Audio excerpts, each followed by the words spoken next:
Kembali lagi dulur dalam channel Ki San San. Jangan lupa like, comment, share, dan subscribe. Tekan tombol lonceng. Tenot, tenot, tenot, tenot.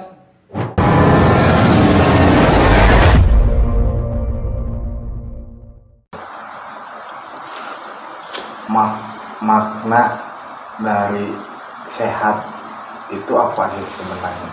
Dari sehat, kategori sehat kan dilihat lahir batin sehat, katanya. Itu makna yang sebenarnya itu dicari untuk sehat itu apa? Yang paling pertama itu adalah sehat hati. Sehat hati. Sehat hati itu dengan menjaga benar-benar kita tuntunan-tuntunan untuk beribadah kepada Allah yang jelas. Itu baru namanya sehat. Awal daripada semua awalan itu dari hati. Kadang-kadang lihat raut wajah tuh sesuai dengan hatinya ya. Fotonya kusam, oh hatinya lagi kusam kayak gitu. Jadi ketika kita ini benar-benar mendekatkan diri kepada Allah, belajar tuntunan ilmu-ilmu agama, ilmu-ilmu beribadah untuk mendekatkan diri kepada Allah, itu sama saja kita membersihkan hati kita. Kita. Sekarang saya umpamakan seperti bola ya, seperti bola. Jangan bola. Bola ini kotor. Bola kotor. Ini walaupun dinyalakan terang nggak terang, redup. Kadang nggak kelihatan cahaya. Sama dengan hati kita. Ketika hati kita ini kotor, airnya redup, nggak ada nyala api, gelap. Kegelapan yang padahal yang namanya tempat gelap itu sebenarnya tahu sendiri. Iblis senang di tempat-tempat gelap ya. Ini kalau nggak ada cahaya, nggak ada sumber panas. Ketika nggak ada sumber panas, saraf semua tidak bekerja secara optimal. Wah. Maka saya sering mengatakan di Kinsansa untuk menjaga kesehatan ala Kinsansa ini dengan cara beribadah kepada Allah yang hak. Jangan bersandar pada amal-amal, tapi bersandarlah kepada Allah. Mencari tuntunan-tuntunan untuk beribadah kepada Allah yang benar, untuk bersandar kepada Allah. Ini untuk menjaga alaqul karimah kita, membenahi alaqul karimah kita, menjaga wudhu secara kemarifatan, itu sehat. Karena kalau hati ini sudah kotor, pasti sakit. Dohiriyah sakit. Iya. Tapi kalau hati bersih, insya Allah ya bersih.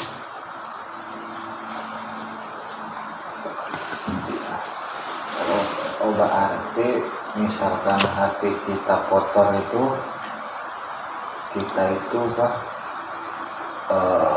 dohiriyah dohiriyah kita itu dikasihnya teguran ya. Iya. Teguran ke apa? Berupa penyakit gitu ya. Berupa penyakit teguran ya. Teguran. Jadi mungkin sudah saya pernah bahas bahwa penyakit itu semata-mata teguran daripada Allah Ta'ala yang diberikan Allah Ta'ala. Karena dohiriyah ini kan punya Allah Ta'ala. Semua yang ada di dunia ini milik Allah Ta'ala. Bahkan roh kita aja milik Allah Ta'ala. Roh kita ini milik Allah Ta'ala. Kita ini nggak punya apa-apa, dan kita ini bukan siapa-siapa. Nah, kita diturunkan di dunia ini hanya membawa amanah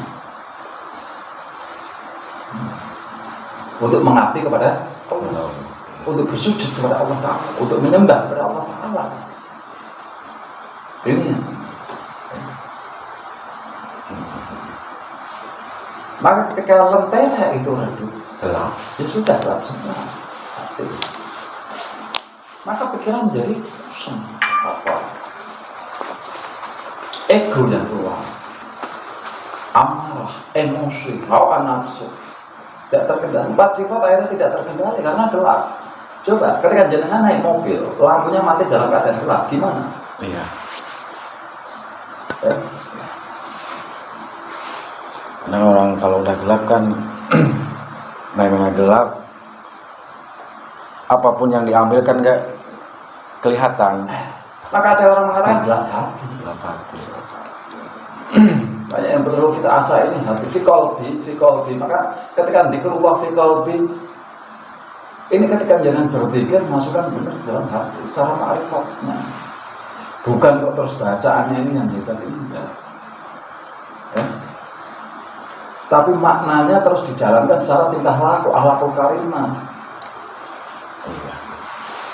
Untuk mendandani akhlakul karimah kita.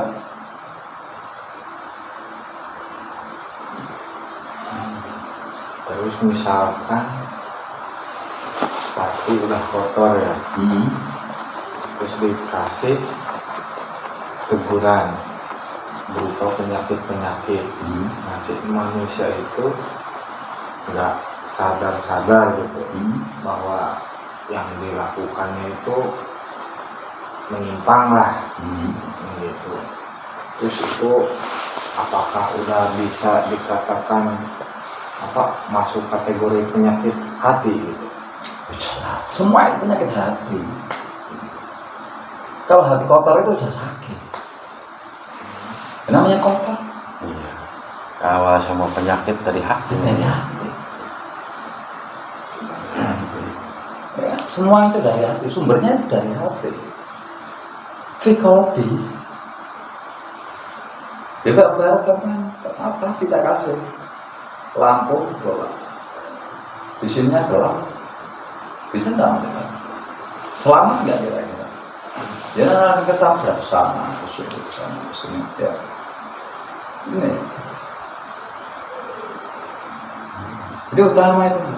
Maka bersihkanlah hati kita. Bersihkan dengan cara apa? Mendekatkan diri kepada Allah Ta'ala, menjauhi semua larang-larangan, menjaga wudhu secara ringan, dipahami maknanya ini apa. Walaupun orang itu pintar berdoa secara bahasa Arab, tapi kalau tidak paham maknanya terus gimana? Apa yang mau dijalankan? Padahal yang perlu dijalankan ini adalah tindakan.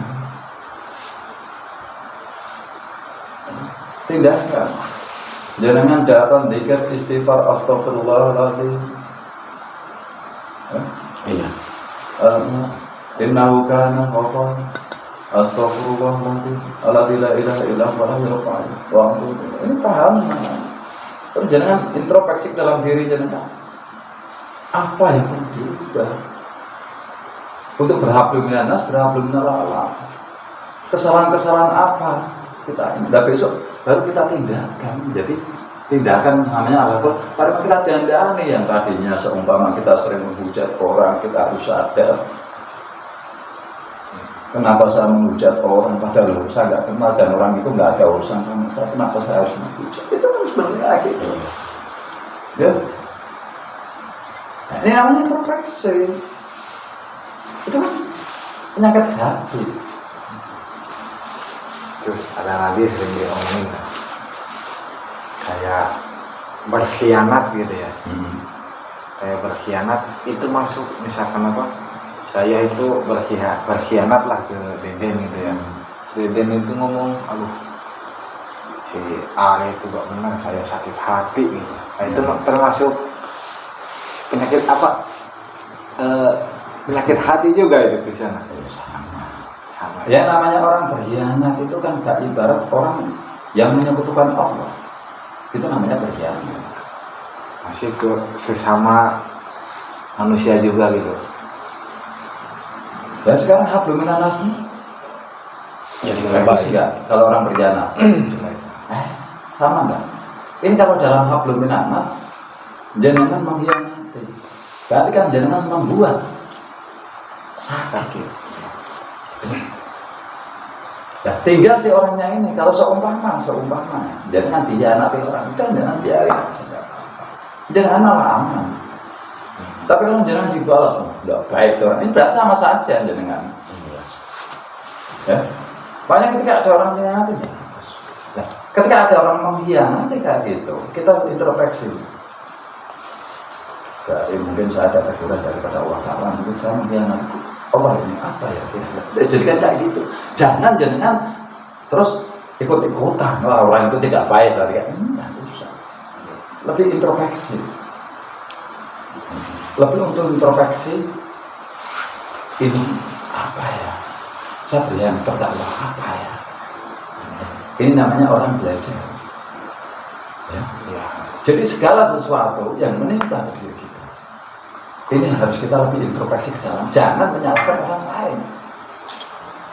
Ya apa-apa. Karena Allah ini bisa memberikan, kalau dalam bahasa Jawa, Allah maringi pitedeh bisa lewat bunga, bisa lewat susah. Allah ini bisa memberikan petunjuk lewat kebahagiaan dan lewat kesusahan. Contoh, ketika ada orang komentar kayak itu memuja, itu tidak apa, tidak salah mereka, tidak salah. Tapi kita lebih introspeksi aja. Oh, berarti saya harus lebih giat ini memberikan edukasi. Kadang-kadang ya, terbuka hati orang-orang ini. Kadang-kadang ada juga ini ya, Gus. Dalam introspeksi itu apa? Introspeksinya itu nggak langsung spontan. Introspeksinya itu setelah dia dihujat terus marah misalkan ya, marah-marah gini, oh iya sih saya juga belum bagus kok ini. Kadang-kadang apa timbulnya tuh marah dulu gitu, itu bagaimana Gus? Ya itu harusnya kan berarti lebih mendalam lagi belajar ya, karena wajar semua butuh proses ya, nggak ada yang instan. Itu masih bagus, tapi alangkah bagusnya lagi kita tahan lah di dalam hati ketika ada orang menghujat itu. Semua proses wajar, ya. Tapi kan masih bagus. Beneran. Tipis.